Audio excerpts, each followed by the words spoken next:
que el sufrimiento es parte de la vida, no como una patología, sino como un proceso natural. Incluso nosotros como terapeutas, en nuestro ser persona, también nos enredamos con estas trampas conductuales. Yo siempre hago hincapié con mis consultantes de no es el nombre, no es la etiqueta, es vamos a entender qué hay detrás de eso. Y que la flexibilidad abre la oportunidad a la libertad de elegir cómo quiero actuar. Bienvenidos a El Arte del Cambio, un podcast en donde hablaremos de psicología seria de una manera no tan seria. Acompáñanos a explorar temas actuales y relevantes de la mano de nuestros profesionales, donde compartiremos herramientas de bienestar para tu día a día. Prepárate para iniciar un viaje de autoconocimiento, en donde cada episodio habrá oportunidad de crecer, aprender y sobre todo, cambiar.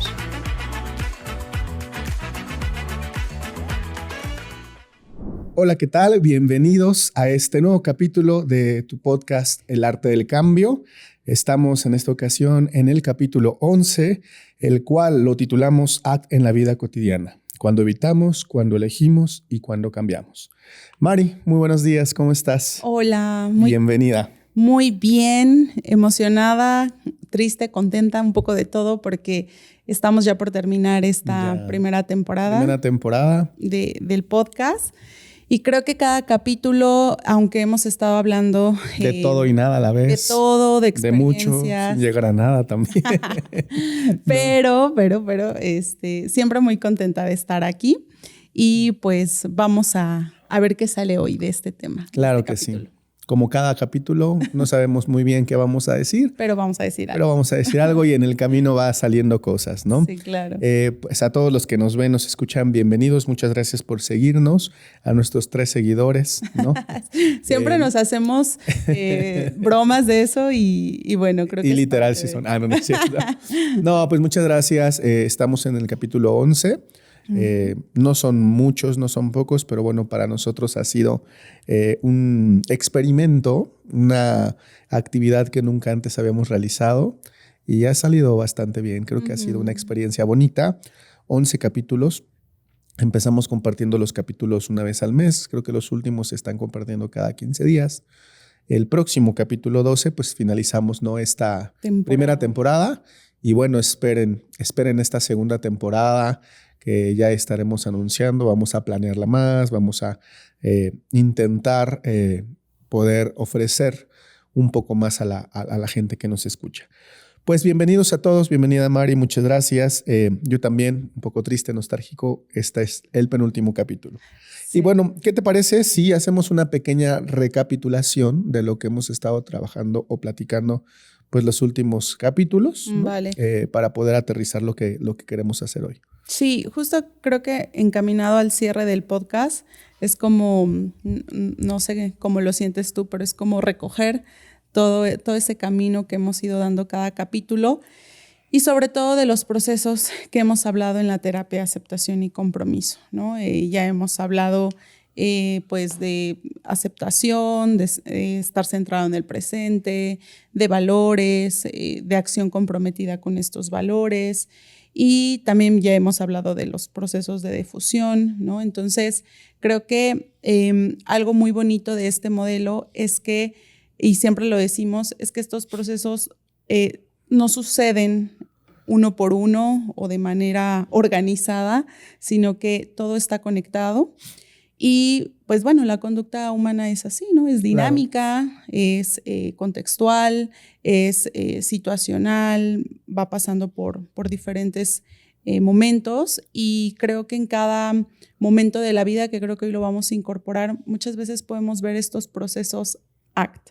Claro. Y que, a ver, también la terapia de aceptación y compromiso viene a establecer como estos conceptos a lo mejor más, no sé, llamarle técnicos, pero creo que en la vida muchas veces, no sé si te ha pasado al ver una película, al tener una conversación con un amigo, con nuestros padres, por ejemplo, vas desarrollando como este chip y dices, wow, esto es acto, esto es aceptación, esto es conexión con el valor, ¿no? Claro. Entonces, pues bueno, vamos a recoger hoy un poco de todos estos procesos. Claro, estaba pensando que bueno, desde un inicio la idea es que el podcast no fuera solo de aceptación y compromiso, o de terapia de aceptación y compromiso, pero es a lo que más nos dedicamos, Sí. a lo que más compartimos. Pero bueno, igual en la segunda temporada podemos hablar de más otras cosas, ¿no?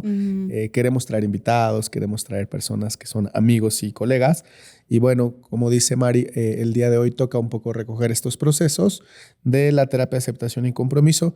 Y como dice, sobre todo llevarlo a ejemplos de la vida, de la vida cotidiana, porque creo que lo que mencionas es bien importante y al final de cuentas el objetivo que buscamos o que perseguimos en el espacio terapéutico, en la psicoterapia, pues el objetivo final no es lo que sucede per se dentro de la terapia, sino el impacto que esto va a tener en la vida de las personas, ¿no? Afuera del consultorio y en la forma en cómo están viviendo esa vida. Entonces, bueno, pues la idea es un poco esto. El día de hoy, pues vamos a intentar compartir algunas experiencias, algunos casos, obviamente cuidando mucho los datos de confidencialidad y respetando mucho la privacidad.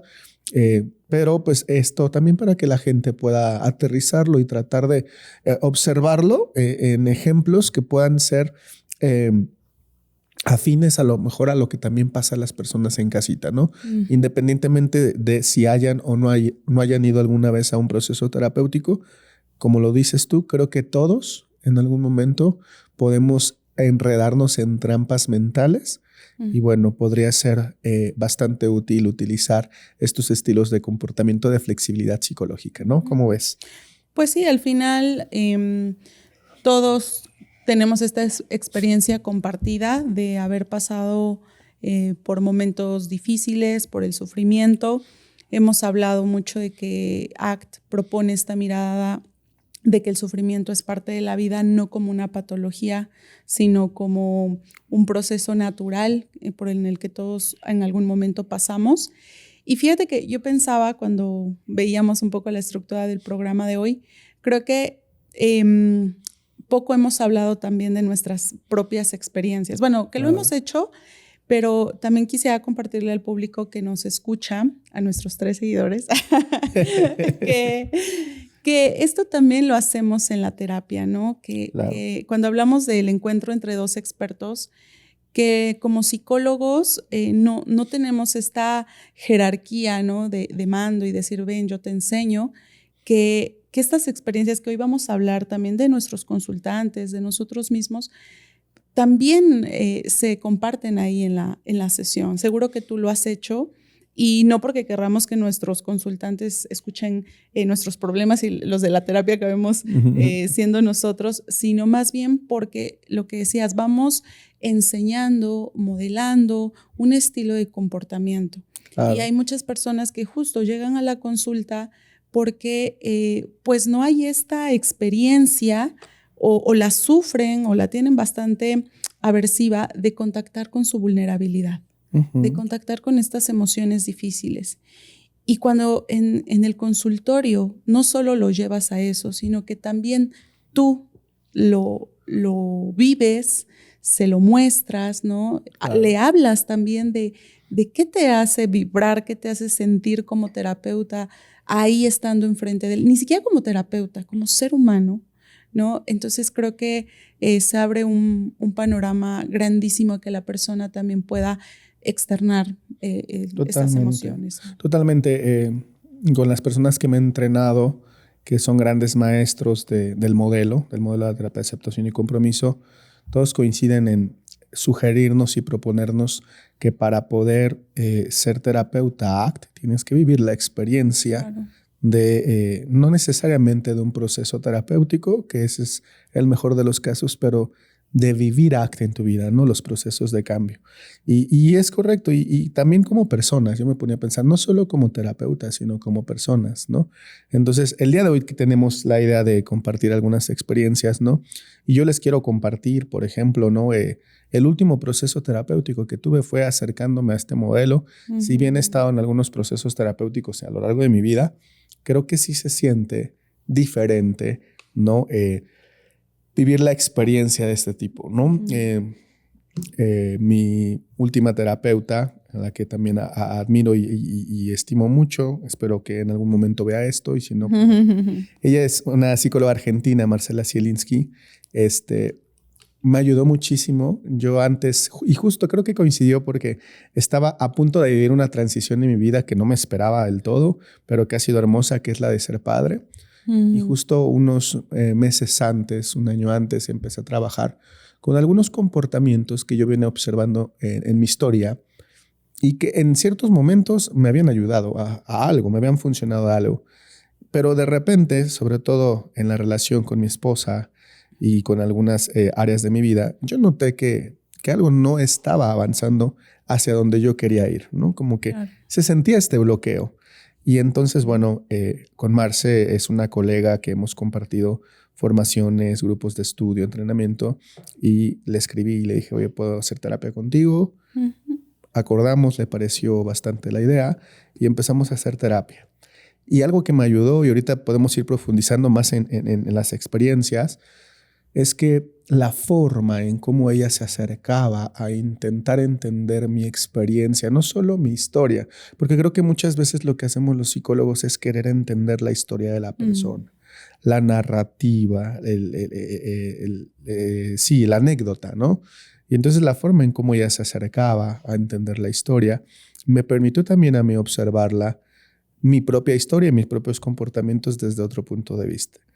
Y algo que a nivel teórico yo ya lo sabía, algo que a nivel de formación yo ya podía más o menos saber por dónde era el rumbo, no es lo mismo a vivirlo, ¿no? Claro. Cuando gracias al trabajo terapéutico me permitió observar que esos comportamientos de rigidez psicológica estaban ahí porque en mi historia me habían ayudado a funcionar y sobrevivir en determinados contextos, le quita un poco el juicio, le quita un poco la evaluación, ¿no? Y poderle dar ese giro donde ahora comprender, ¿no?, la necesidad detrás y buscar alternativas de comportamiento, ¿no? Para aterrizar esta anécdota y tú me dices qué opinas. Ayer estaba en un entrenamiento con Manu, justo tocó parte del entrenamiento que tenemos cada 3 meses y ella nos decía que el objetivo de las intervenciones de ACT no es hacer aceptación por aceptación, difusión por difusión, sino es que para que la persona haciendo aceptación pueda comportarse flexiblemente, para que haciendo difusión pueda comportarse flexiblemente y que la flexibilidad abre la oportunidad a la libertad de elegir cómo quiero actuar. Sí. Y eso es bien bonito porque eso fue lo que experimenté en este proceso, ¿sabes? Poder observar la experiencia, poder entenderla, poder curiosearla, adentrarme a ella aunque no sea agradable y entender que detrás de eso había muchas cosas valiosas, me permitió hacer algunos cambios que me llevaron a estar más, no sé si en paz diría la palabra, pero más conectado con los valores en mi vida, ¿no? Y bueno, creo que algunas personas, sobre todo mi esposa, Magali, lo notó. Lo agradece. lo notó y lo agradece. Y es bien bonito vivir la experiencia. Y lo agradecemos todos. Gracias. No, es que, bueno, me encanta cómo lo has dicho porque es como, creo que hablar de un proceso terapéutico, pues en minutos es muy complejo. O sea, Claro. es una experiencia de mucho trabajo, impactante, que toca fibras sensibles. Y ahorita mientras te estaba escuchando pensaba en que nosotros como terapeutas, pues bueno, también somos personas, como cualquier persona, como el arquitecto, ¿no?, que hace planos, como una persona que está grabando con una cámara y su equipo es la cámara. Pues nosotros también, ¿no? O sea, nuestro recurso, a veces en este modelo decimos que nosotros también trabajamos estos recursos de manera personal para poder modelarlos también con nuestro consultante, no solo desde el conocimiento, que eso es súper importante, sino desde la experiencia personal, que eso es trascendental. Y ahorita que te escuchaba en tu proceso, digo, qué complicado es también para nosotros, y creo que desde ahí compartimos esa experiencia con nuestros consultantes, con las personas que llegan con un sufrimiento impresionante o un malestar impresionante, porque claro que nosotros lo hemos pasado. Por supuesto, no igual, precisamente igual que la persona que tenemos enfrente, pero también hemos experimentado ese sufrimiento y también nos ha costado aceptar y hablo por mí en este caso, ¿no? Ante una situación donde experimento muchísimas emociones incómodas y decir, bueno, me doy espacio a sentir todo esto. Por supuesto que no es nada fácil y bueno, ¿no? Entonces puedo entender desde ahí cómo también para nuestros consultantes a veces este es un modelo no solo contraintuitivo, sino de poder generar esa flexibilidad a través de mucho trabajo. Claro. ¿No? De mucho trabajo de observación, de tolerancia y de apertura. Totalmente. Y que justo este objetivo que de alguna manera camina, o más bien el camino por el que transita la terapia de flexibilidad y de formas de responder, no es algo que se logre, no es algo que se tenga ya. Que ya tomé terapia, hice mi proceso terapéutico, me dieron mi alta, ¿no? Y ya la tengo. No es algo que se tenga, no es algo que se consiga, sino es algo que se practica. Claro. Todo el tiempo, se va practicando, ¿no? Y en la medida que lo sigas practicando, ¿no? Vas a poder de alguna manera emitir respuestas de flexibilidad psicológica, pero los contextos van cambiando. Sí. Entonces, cada contexto va a demandar ciertas respuestas. Pero también, si uno deja de practicar esto, ¿no? Si uno deja de practicar estas habilidades o estas herramientas conductuales, pues es muy normal también que volvamos a enredarnos con ciertos patrones. Y lo que mencionabas hace rato, Mari, creo que lo bonito del modelo que a mí me gusta es que justo despatologiza ciertos procesos humanos en los que nos enredamos y entonces también hace tiempo se tenía la idea de que quien iba al psicólogo estaba loco, estaba mal, estaba enfermo, estaba trastornado, ¿no? Y en algún momento, no sé si te llegó a tocar a ti, pero a mí me llegaba a tocar que cuando uno se enojaba, que cuando uno expresaba cierta experiencia humana, la gente a tu alrededor te decía, pero ¿cómo? Si eres psicólogo. Sí, claro, siempre. ¿Cómo te enojas? ¿Cómo sufres? ¿Cómo estás en este problema si eres psicólogo, no? Y el clásico, incluso hasta hicieron un meme, ¿no? De revisa tus apuntes, ¿no? Entonces, ahorita lo que yo comparto es un poco que nos puede pasar a cualquier persona, ¿no? Incluso a nosotros como terapeutas, en nuestro ser persona, también nos enredamos con estas trampas conductuales, ¿no? Yo quisiera compartir, y seguro que también te ha pasado, que hay momentos de mi vida, digo, no soy ni tan joven ni tan vieja para decir que he pasado Hay una canción muchas, de Joaquín Sabina que así se llama, ni tan joven ni tan viejo. que he pasado un montón de cosas, pero bueno, ya a mis casi 33 años, creo que sí he pasado momentos muy difíciles y que también agradezco a la vida que has estado en muchos de ellos tú ahí y otros muy bonitos, pero ahorita voy a hablar de los difíciles.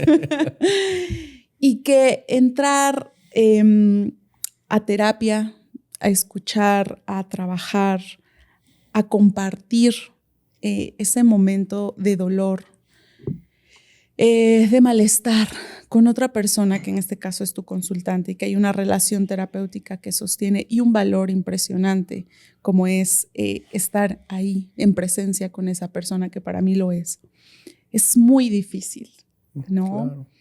Y es como colocar ese dolor, ese malestar que yo misma estoy experimentando, colocarlo a un lado de mí, ¿no? No olvidarlo, no es como, ok, me desconecto de esto para entonces entrar con esta persona. No, es colocarlo a un lado de mí, como observarlo y de pronto estar en este dinamismo de observar qué pasa ahí frente a mi consultante, pero que también qué está sucediendo en mí. Claro. Y también con este malestar, ¿no? Totalmente. Y muchas veces me ha ocurrido que a veces termino una sesión, sobre todo en estos momentos difíciles, y que es como si le diera un abrazo a mi sufrimiento, a mi dolor, que en ese momento pasaba, ¿no? Uh-huh. Porque trabajar estos procesos con los pacientes, claro, también ineludiblemente los trabajas tú. Uh-huh. ¿No? Dices, ok, voy a trabajar flexibilidad, esta apertura, contacto con el presente. Y eso también lo trabajas tú. O sea, estás ahí en esta experiencia compartida y me ha ayudado a mirar desde otro punto mi malestar, ¿no? No es como apagado, entro a sesión, ok, después otra vez encendido el dolor, ¿no? Uh-huh. Creo que en todo momento está ahí y también me ayuda a tomar perspectiva. Y yo me lo preguntaba porque dije, bueno, ¿qué es lo que me hace sentir mejor en hablando en el mejor de los casos, después de salir de una sesión donde antes de iniciarla me sentía más fatal, ¿no? Entonces, y me fui dando cuenta que creo que porque en ese momento me conectaba con el presente, me conectaba con un valor. Y voy a hacer una expresión que hizo una consultante que espero que lo escuche más adelante, que dijo, por eso se sentía tan mal, ¿no? Porque estaba desconectada de eso que me importa, por estar enredada en lo que decías, en esto que me está causando emociones intensas y pensamientos, ¿no? Y llegar ahí con tu consultante, conectar con ese momento presente, observar, atender a la experiencia de ese momento, claro, te conecta inaudiblemente, ¿no? Oye, en la interacción terapéutica, de alguna manera estás compartiendo experiencias de tu consultante, respuestas, estás interactuando, como diríamos por ahí, estamos metiendo las manos a la masa y obviamente se está promoviendo cambio, ¿no? Entonces, eso ayuda porque justo lo que está en juego, por así decirlo, en un espacio de sesión terapéutica, no solo son las conductas del consultante, sino las conductas del terapeuta. Así es. ¿No? El terapeuta forma parte del contexto en ese momento del consultante y sabemos que el organismo, cuando interactúa con el contexto, lo modifica. Y el contexto modifica al comportamiento y el comportamiento modifica el contexto. Entonces es como una retroalimentación también bastante bella, ¿no? Entonces, muy bien, así es, queridos colegas y escuchas. También sentimos. También lidiamos con nuestro propio malestar. También tenemos repertorios de rigidez psicológica como cualquier persona en el mundo. Así ¿no? es. Y esta idea de poder soltar un poco los juicios y entenderlo puede ayudar a verlo desde otra perspectiva, ¿no? Mari, yo quisiera preguntarte si recuerdas o tienes algún caso, sé que hay muchos, sé que tienes muchos años de experiencia y que tienes una agenda muy ocupada también. No tanto, ¿qué va a pensar el público? Que soy muy vieja y no tanto. Actualmente ya bajamos un poquito nuestra agenda, pero anteriormente teníamos bastante consultantes. Sé que hay muchas personas que han confiado en tu quehacer profesional y estoy seguro que les has ayudado por las referencias y las recomendaciones y las opiniones que hemos recibido y observado de ti. Pero quisiera preguntarte si hay algún caso en particular que tú recuerdes donde puedas compartirnos este proceso de flexibilidad psicológica trabajándolo desde este modelo. Sí, es complejo elegir uno, pero este es un caso que particular, creo que me tocó también muchas fibras en mí, sobre todo al inicio del caso, cuando te llegan estas experiencias de tus consultantes, sobre todo yo que atiendo también niños y adolescentes, y que a veces genera mucha frustración el saber que vienen de otros procesos y que no estoy peleada con ningún modelo, ¿no? Bueno, al menos eso creo. Pero que creo que a veces notas que lejos de que la persona haya buscado esta mejoría, el conectar más con estos valores, con esta vida con sentido y demás, pues ese proceso tal vez le estancó, ¿no? Entonces, no es una crítica al trabajo de otros colegas, pero creo que a veces desde ahí, cuando tomas un caso, puedes tomar esta perspectiva de, ok, ¿cómo voy a intervenir yo? Claro. ¿No? Entonces, es un caso de un adolescente que en algún momento también por interconsulta y demás, creo que te comenté, y un adolescente de 15 años que yo digo su vida estaba atrapada en 4 paredes. Sí, era un caso de fobia social, si lo podemos poner con tecnicismos, una etiqueta. Y que, a ver, también he aprendido que a veces llamar o colocar un nombre, no para etiquetar a la persona, sino porque a veces a ellos les permite entender como, ok, esto se llama así. Al final ponemos conceptos a las cosas. Claro. Pero yo siempre hago hincapié con mis consultantes de no es el nombre, no es la etiqueta, es vamos a entender qué hay detrás de eso. Exacto, la experiencia.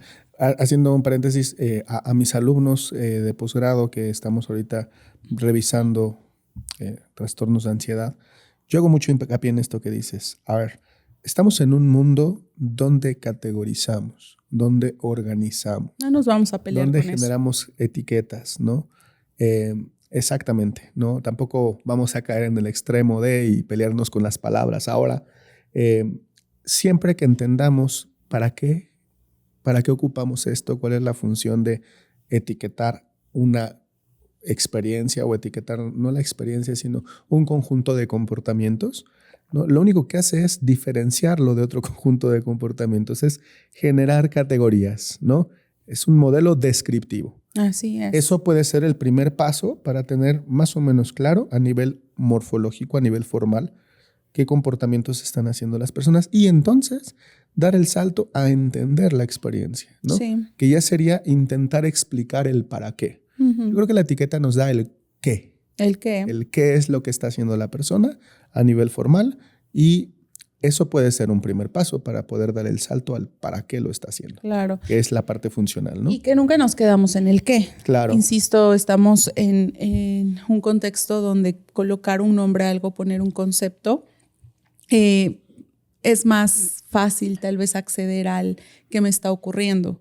Pero creo que desde este modelo de ACT buscamos mucho que la persona no se quede con eso, ni atenderle, ni llamarle a través de esa etiqueta.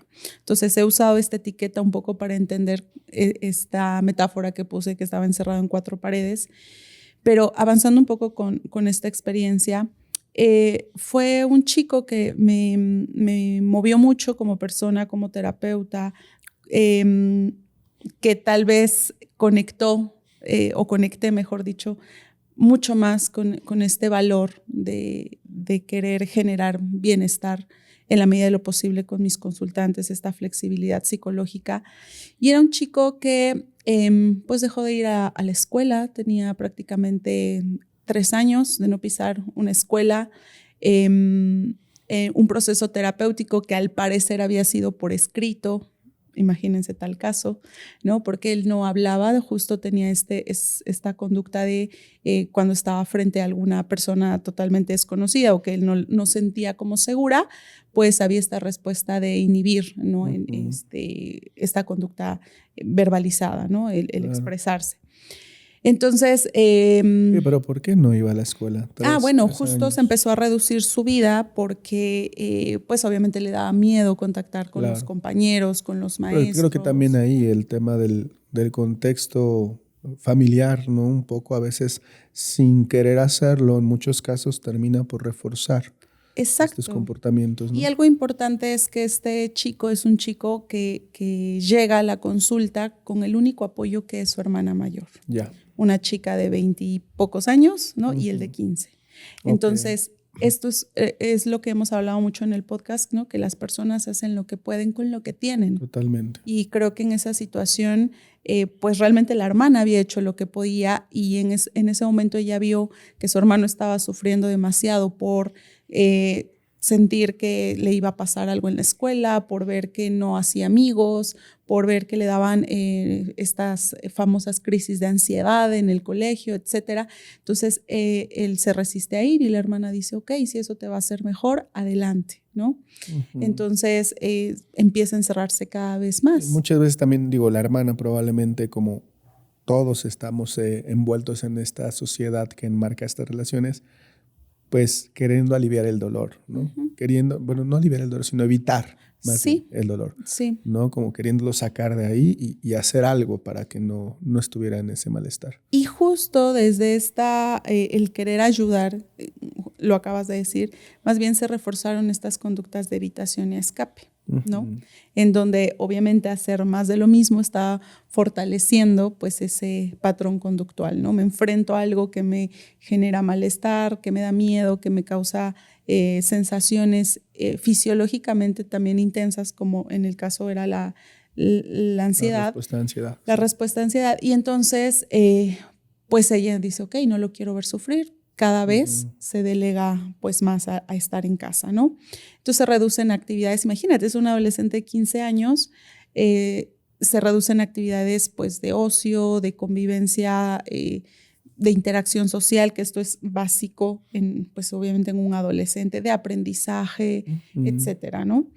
Y pues bueno, cada vez se inhibe más esta visión del yo, de ser capaz de poder ejecutar ciertas actividades, incluso de ir a terapia. Entonces, yo recuerdo que la hermana en la primera sesión, cuando le hice la entrevista, me dijo, Mariel, es que yo no sé si mi hermano en la primera sesión o en las que vienen vaya a hablar contigo, porque con el otro terapeuta muchas, o mejor dicho, pocas veces habló y muchas veces la sesión fue por escrito, ¿no? Y bueno, desde ahí tú dices, santo Dios, ¿qué voy a recibir yo?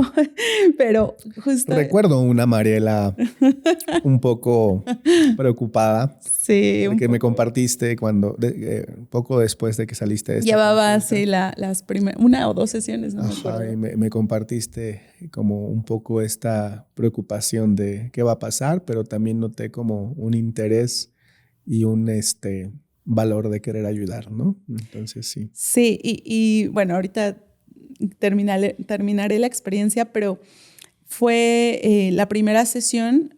Vuelvo a lo mismo, a lo que estamos hablando, los terapeutas también experimentamos temor, incertidumbre, miedo y todo.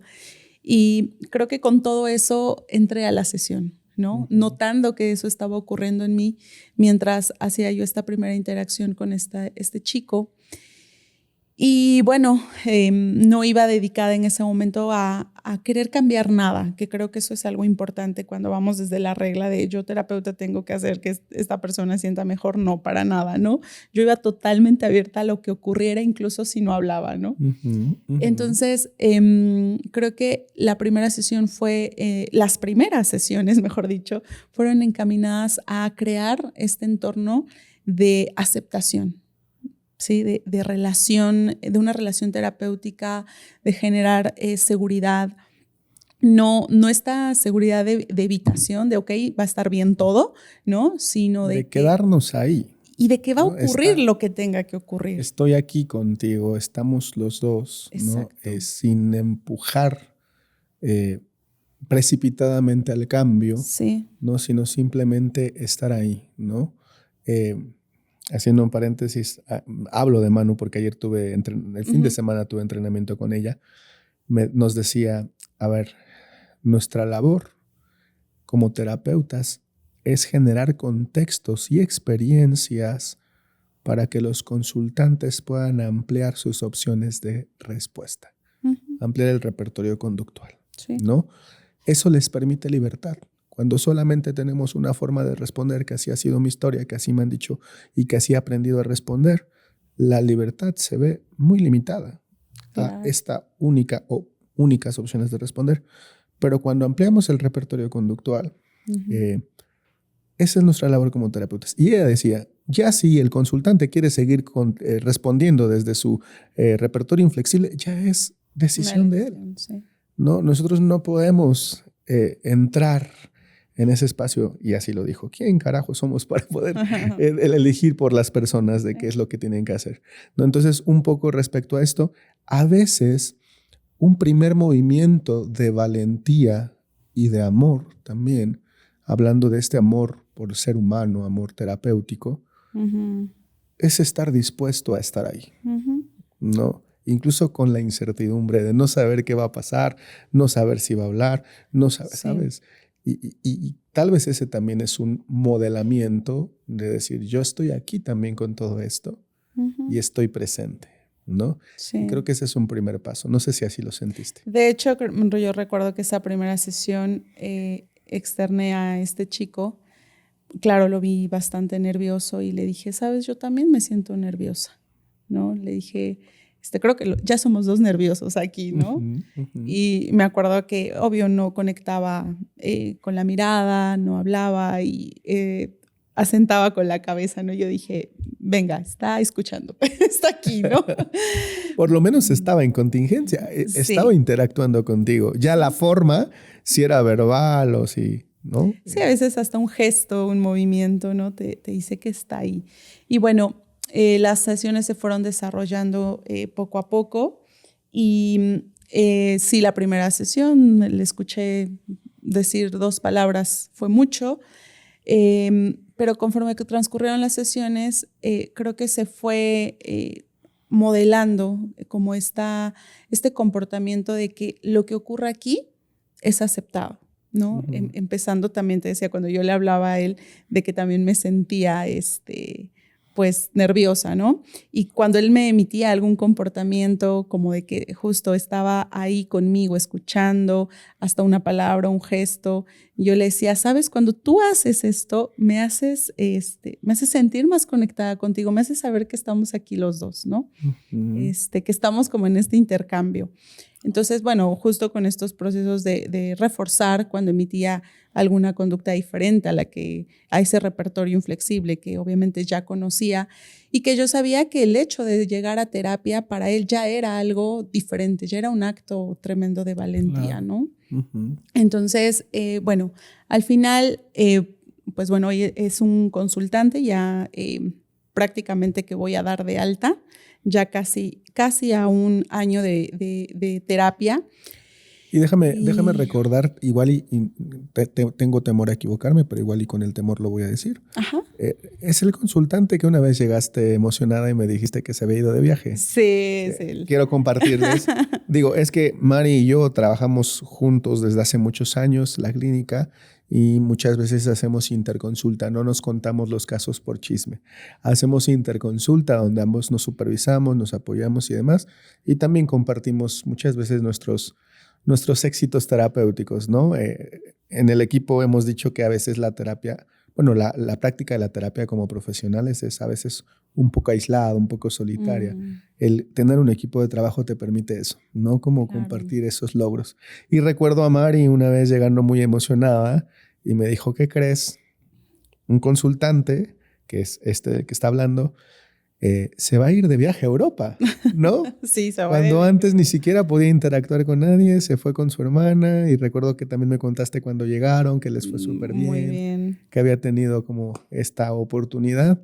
Y qué lindo, porque ese es el verdadero logro de la terapia. Vuelvo a lo mismo, no lo que pasan per se en el espacio terapéutico, que eso es importantísimo. Pero si eso no tiene un impacto en la vida de las personas, entonces no estamos haciendo terapia, ¿no crees? Sí, totalmente. Y creo que también como terapeuta compartes con alegría, pues con ternura, con amor, también estos logros de las personas, ¿no? De tus consultantes.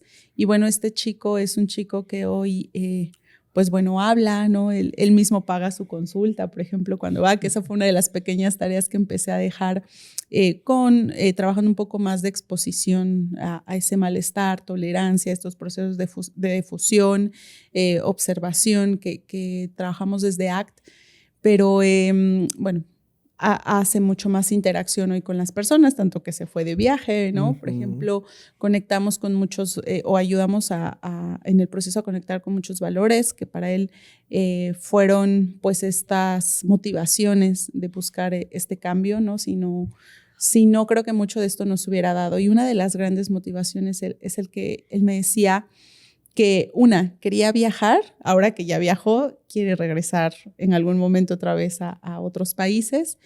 Y algo sobre todo que le ha dado mucho sentido a través de la terapia. Él tuvo la pérdida de su padre durante COVID y tomamos muchas características, cualidades del padre para transferirlas a él, ¿no? A las experiencias de él. Y muchas veces lo vi en sesión llorar, pero no llorar de ese dolor de la pérdida del padre, por supuesto, aparte, sino más bien de conectar y de decir, creo que esto me da mucho sentido porque es algo que mi papá hubiera querido también para mí, ¿no? Entonces, pero no desde esta regla, ¿sabes? Sino más bien como en esta conexión de esto es importante para mí. ¿No? Conectando y vislumbrando el valor. Exacto. ¿No? Porque Entonces, también la pérdida, el dolor de una pérdida, ¿no? Anuncia lo valioso que era ese vínculo. Claro. ¿no? Y el amor y todas esas cualidades y características del vínculo que se pueden reformular en la experiencia, ¿no? Tal vez la persona ya no está aquí, pero todo eso se puede seguir viviendo como cualidades del comportamiento. Exacto. Y es una forma de transformar la función de la pérdida. Exactamente. ¿No? Y las cualidades también que veía en el padre transferidas también en la relación con la hermana, ¿no? El que él también no solo quería ser cuidado por la hermana, sino que él también quería cuidar. Claro. ¿No? Que no solo él quería como sentir que la hermana le resolvía todo, sino también él resolver por él mismo y también ayudar a la hermana, ¿no? Creo que como este valor en general de todas las prácticas de cuidado, de conexión con la familia, han sido como un valor que todo el tiempo se ha mantenido en el proceso. Y bueno, no solo viaja a Europa, también baila con 2 pies izquierdos, él me lo ha dicho. Y porque aparte es un chico muy físicamente muy alto, ¿no? Es como un poco robusto y bueno, me ha contado como, bueno, en la cena de Navidad pasada, por ejemplo, bailó con una prima que le insistió y dijo, bueno, sí, recordé que esto también dejé de hacerlo mucho tiempo, ¿no? Claro. Oye, ¿y has tenido la oportunidad de platicar con la hermana después de estos cambios? Sí, demasiado. Y la verdad es que hoy creo que hay, pues obviamente es un adolescente, los repertorios que seguro tendrán que seguirse flexibilizando, pero creo que su vida dio un giro importante, ¿no? El que su vida ya no estuviera en 4 paredes. Creo que eso fue el giro más importante. ¿Cuáles eran o identificas tú como los eventos privados, las experiencias privadas? A esto nos referimos pensamientos y emociones, sensaciones físicas, que tenían control de la conducta de este chico antes de la intervención. ¿Qué me dirías para que podamos aterrizar, ¿no?, esta parte de difusión y aceptación? Que, a ver, eso es algo que siempre hacemos hincapié. Cuando hablamos de aceptación en la terapia de aceptación y compromiso, no estamos hablando de la aceptación de lo que me pasa, sino de la experiencia que yo siento. Porque en ACNO trabajamos con lo que le pasan a las personas, sino con cómo se relacionan con esto que les pasa, ¿no? ¿Podrás, como a lo mejor, en la medida de lo posible, compartirnos cuáles eran como estos eventos privados que tenían control sobre la conducta de esta persona? Sí, sobre todo creo que estas conductas de evitación a emociones como miedo, como experimentar ansiedad, ¿no? Que la demanda inicial, como la mayoría de nuestros consultantes es, si no tuviera miedo, si no sintiera miedo, podría ir a la escuela, podría viajar, podría hablar con otras personas, ¿no? Y entonces muchos de estos eventos privados o estos pensamientos era como yo no puedo hacerlo porque soy raro, porque me da ansiedad, todos estos conceptos derivados al yo de incapacidad, de soy raro, de no puedo, el no verse como una persona hábil para poder hacer esta interacción con el mundo, ¿no? Incluso de cosas tan cotidianas de la vida, ¿no? Cuando entró a la escuela, recién trabajamos en que se incorporara poco a poco, 1 día, 2 días, paulatinamente a la escuela presencial. Cosas tan básicas como el decir, no sé en qué lugar sentarme. Entrar al salón y decir, no sé en qué lugar sentarme. Venía nuevamente, nosotros trabajábamos mucho con esta metáfora que él elaboró incluso de ponerle un nombre a este malestar. Hicimos un personaje, incluso se lo dibujó, se lo llevó. Ahí, Eso es un poco de difusión. Eso es un poco de difusión. Fisicalizar la experiencia, poder distanciarme de ella, ¿no? Y poder saber que eso está ahí. Claro, poder observarla con curiosidad, poder conocerla. No solo es estoy aquí con la experiencia, sino me acerco también a esa experiencia. Y que no era él. Porque por eso le pusimos un nombre, ¿no? Entonces, no recuerdo ahorita el nombre, pero por decir, ¿no? Él es Timmy y tú eres Juan, ¿no? No se llamaba Juan, claro. Tú eres Timmy y tú eres Juan, ¿no? Entonces, esto no eres tú, ¿no? Claro. Entonces, cosas tan de la vida cotidiana, te decía, como resolver en qué banca me siento cuando al inicio empezó a tener estas exposiciones, porque claro, estuvo tanto tiempo privado de estas experiencias de enfrentarse al malestar, de saber resolver él solo una situación, que cuando empezamos esta exposición, pues cosas tan básicas que tuvo que ir desarrollando de aprender, ¿no? De habilidades. Entonces, creo que estos eventos eran más relacionados como al no puedo, ¿no? Como a esta incapacidad. Y cuando él sentía o se daba cuenta que estos pensamientos lo gobernaban y actuaba en función de esos comportamientos, lo que ocurría eran estas conductas de castigo, ¿no? Como de, entonces, si es cierto, no soy tonto, y empezaba a replegarse más, ¿no? Pues ahora menos voy a la escuela, pues ahora. Entonces estaba en un patrón como pues en este círculo vicioso, en esta trampa conductual. Pero cuando empezamos a trabajar mucho con defusión, que fue creo que uno de los procesos más duros, no diría que ninguno de los otros de ACT, pero el ayudar a fiscalizar el malestar, el ayudar hicimos muchos, incluso le ponía ejercicios de juego, ¿no? De, bueno, ok, imagínate que estamos haciendo esto, vamos a hacerlo, y en qué momento aparece Timmy, ¿no? Y qué te está diciendo, y qué tanto caso le estás colocando en ese momento, ¿no? Entonces, creo que fue algo que le ayudó mucho, y no es que ahora ya no piense ese tipo de cosas. Porque, ni que no sienta miedo. Ni que no sienta miedo. Ansiedad. Porque se fue con tremendo miedo a Europa, ¿no? Con miedo, pero era Europa. Creo que podría ser mejor tener miedo en Europa que... Sí, ¿no? No, que aquí, pero bueno.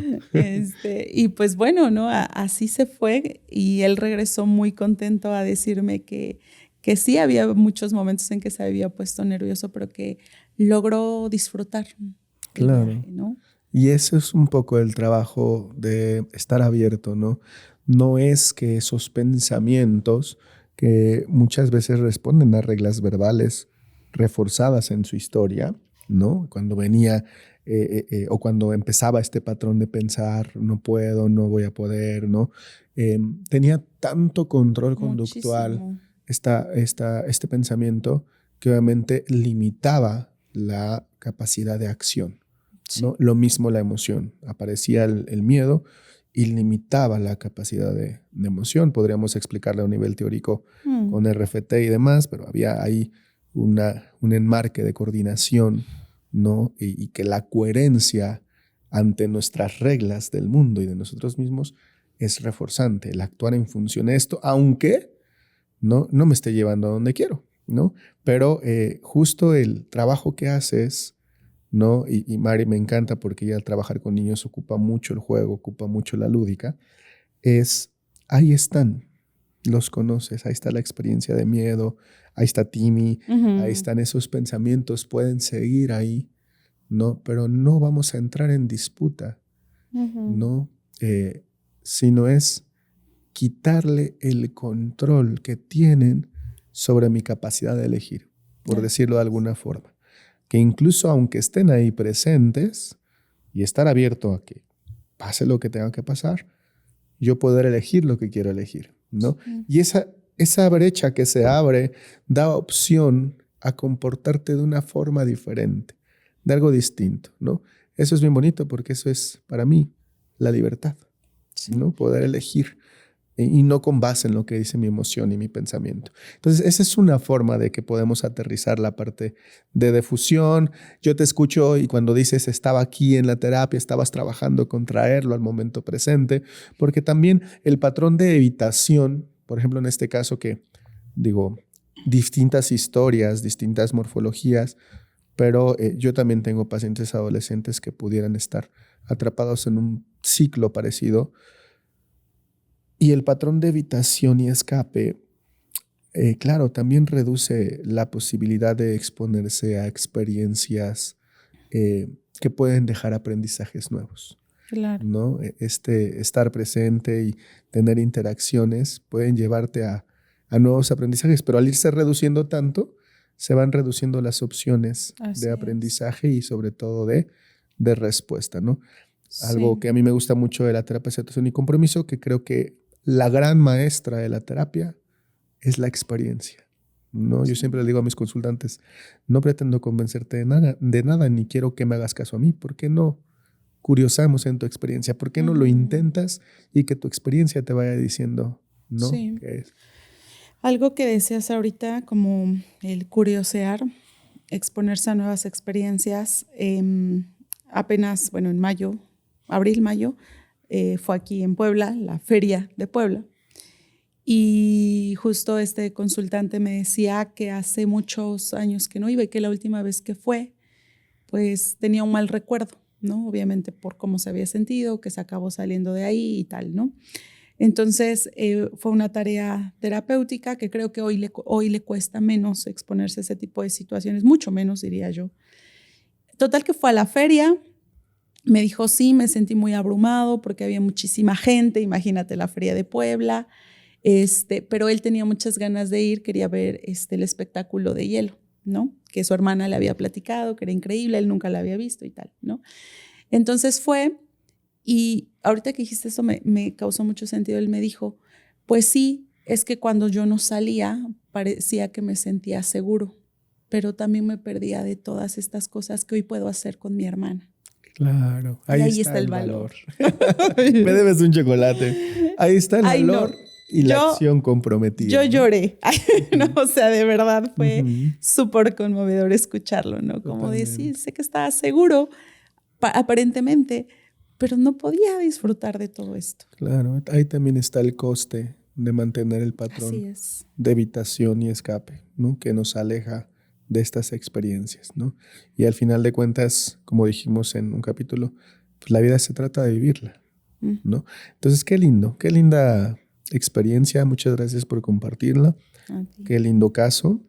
Y estoy seguro que muchos de nuestros consultantes, porque también lo he hablado con ellos, muchos consultantes terminan el proceso y son testimonios de lo que puede hacer o el cambio que puede conseguir un proceso terapéutico. Y a mí me he encontrado después a consultantes o han regresado o hemos compartido una charla por cualquier situación y me dicen, no, Omar, yo a todos los mando a terapia. No, yo a todos te los refiero o los mando a terapia porque la verdad es que ser testimonio de un buen proceso terapéutico hace... Yo les digo a las personas, no cambia la vida. La terapia no te cambia la vida. La vida sigue siendo la misma. Cambia la forma en cómo te relacionas con lo que pasa en tu vida. Y eso cambia todo. ¿Y en qué te diriges? Sí, totalmente. Fíjate, quiero compartirles yo, para que también yo comparta un caso muy breve, pero uno de los casos que a mí han sido muchos, los que me han dejado muchas experiencias de aprendizaje y han ido formando también mi ser terapeuta durante estos años. Pero ahorita que te escuchaba estaba también pensando, ¿qué caso voy a compartir? Rapidísimo, creo que hubo un caso que a mí me conmovió mucho y trabajamos muy duro y fue una experiencia de mucho valor. Un señor que llega a terapia psicológica, que cabe mencionar también que creo que también por temas culturales y sociales la cantidad de hombres que van a terapia es muchísimo menor que la cantidad de mujeres que van a terapia, ¿no? Pero llega esta persona, motivo de consulta, estaba experimentando mucho sufrimiento, mucho malestar porque había tenido una separación, un divorcio con su esposa, en ese entonces ex esposa. Y el tema no era tanto ese, sino que no lo dejaban ver a su hija, ¿no? Por lo que refiere a la persona, la esposa tenía un patrón de comportamiento sumamente punitivo hacia él, incluso antes de la separación, ¿no?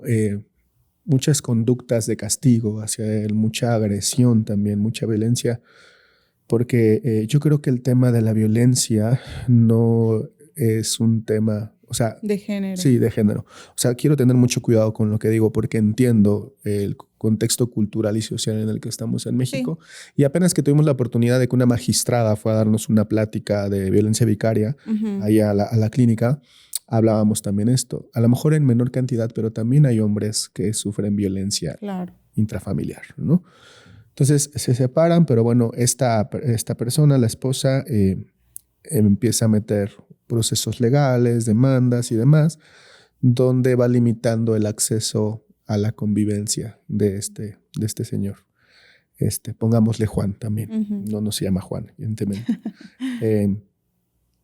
Y él llega porque solamente podía ver a su hija una vez al mes en las convivencias en los juzgados de lo familiar, ¿no? En las interacciones. Y él me decía llorando, te lo juro que a veces también es una experiencia distinta cuando ves a un hombre no formado en este concepto, incluso machista, en esta cultura, cuando se quiebra en sesión, ¿no? Y verlo llorar como niño. Me decía que esperaba con ansias que llegara el día de la convivencia y muchas veces iba y no llevaban a la niña, ¿no? No la avisaban, no dejaban, se quedaba esperando. Entonces, obviamente esta situación estaba generando mucho dolor. Claro. Experiencias de dolor, y ahora que yo tengo la oportunidad de ser padre, no me imagino el dolor que puede ser no poder ver a tus hijos, ¿no? Sí.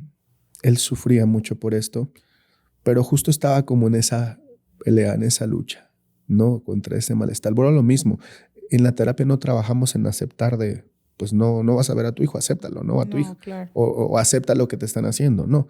Pero él estaba como en un patrón de ¿por qué pasa esto? Qué injusto, ¿no?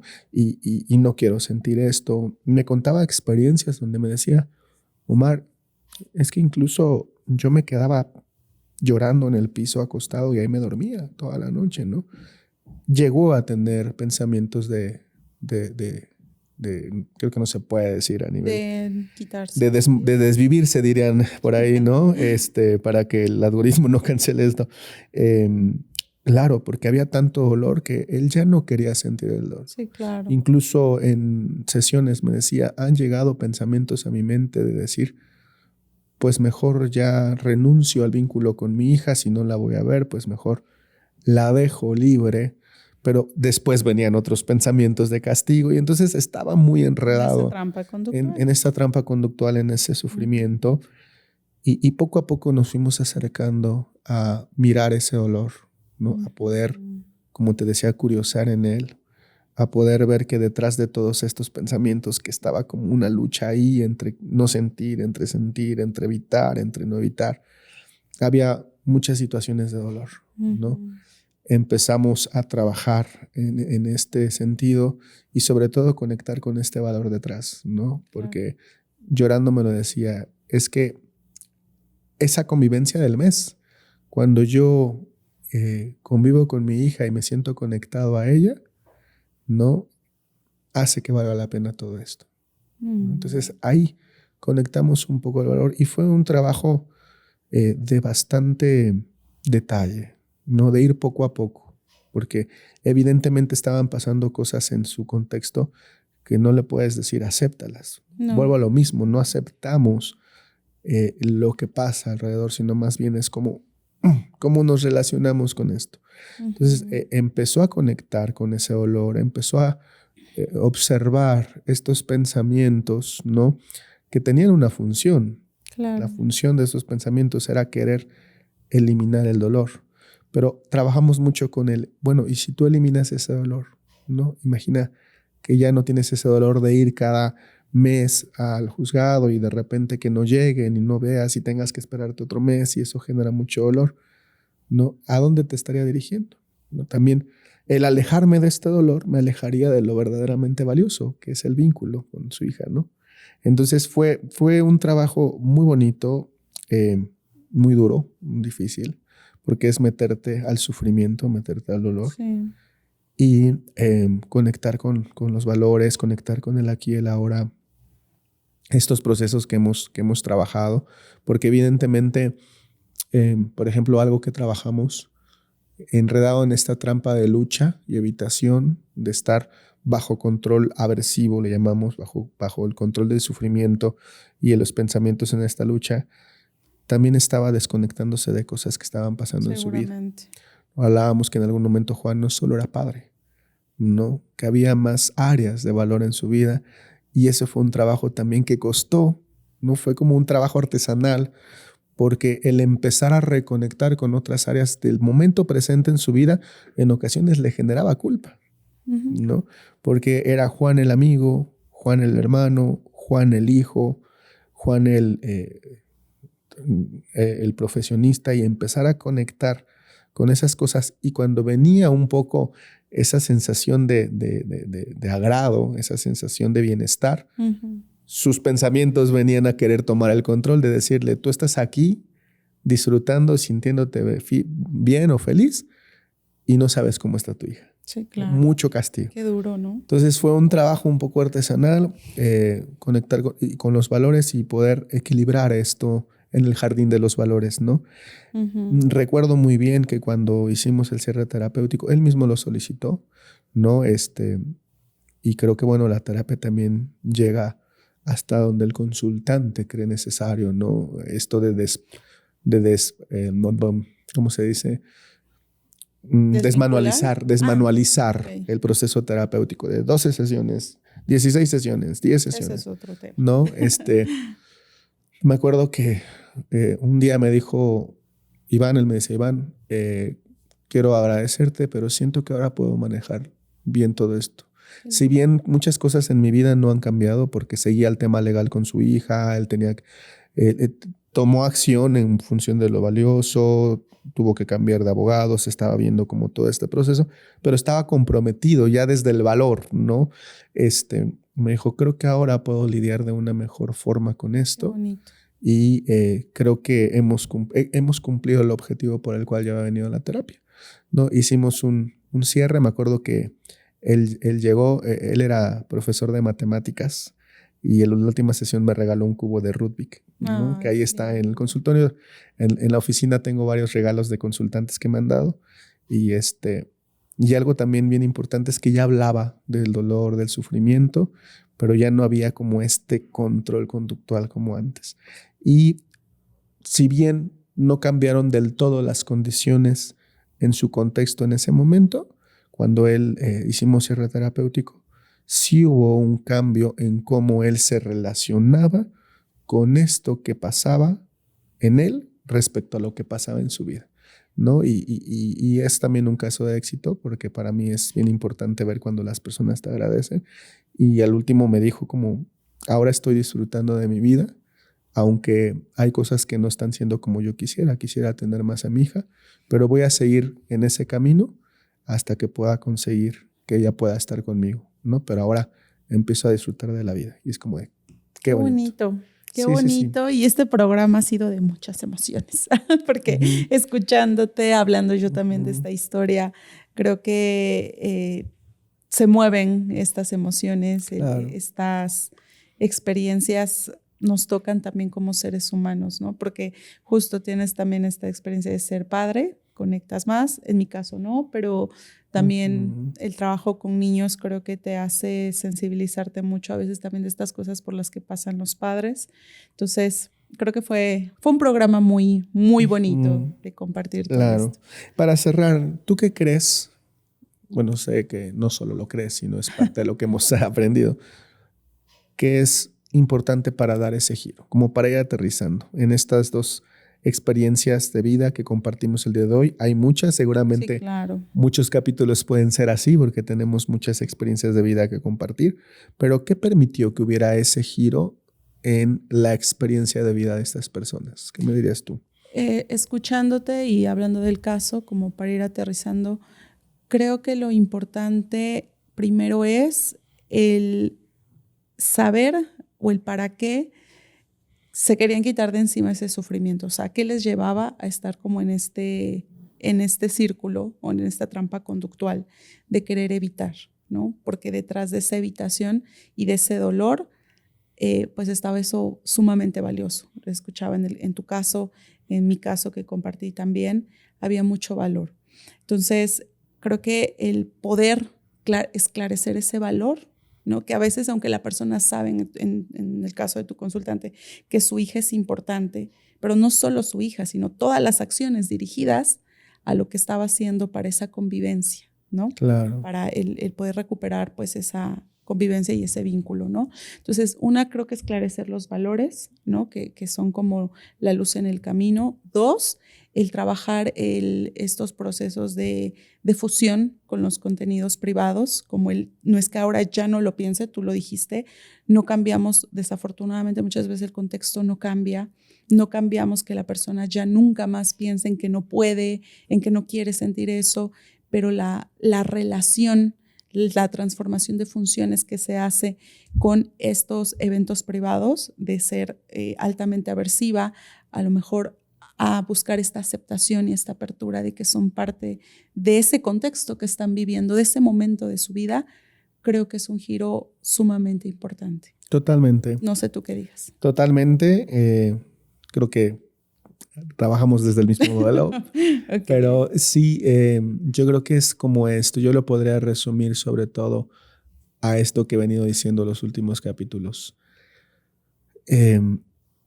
No trabajar con lo que pasa en la persona, porque las situaciones, las cosas con las que tiene que lidiar la persona no dependen ni de ella, ni del terapeuta, ni muchas veces de nadie, ¿sabes?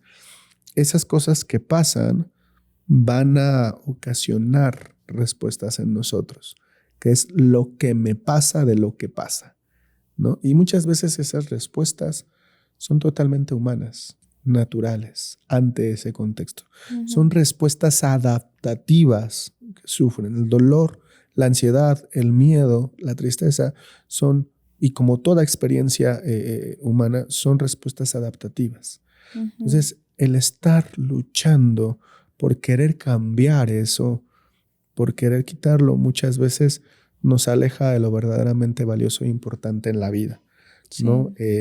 Cuando la persona está con demasiado dolor y sufrimiento y está ocupando todos sus recursos por pelear con eso, es muy difícil que pueda discriminar e identificar lo valioso. Entonces, yo creo que más bien el trabajo es en cómo se relaciona con esto que le está pasando y que está sintiendo. Es en este trabajo de esto que me está pasando me ocasiona dolor, me ocasiona sufrimiento, pero cómo me estoy relacionando yo con el sufrimiento, cómo me estoy relacionando yo con estas experiencias. Sí. Creo que ahí está el verdadero cambio de la flexibilidad psicológica, que resume o que más bien engloba todos esos procesos, sí, que tú acabas de mencionar, ¿no? Y yo cerraría solo con esto, que pasamos de estar en actuación en coherencia con estos eventos privados de malestar y este ciclo de malestar, a transformar, a estar en coherencia con lo que me importa. Que pueden seguir ocurriendo estas experiencias de malestar, emociones, pensamientos, sensaciones, pero no solo ahora tengo clarificado qué es lo valioso, porque muchas veces el dolor no deja ver eso claro, ¿no?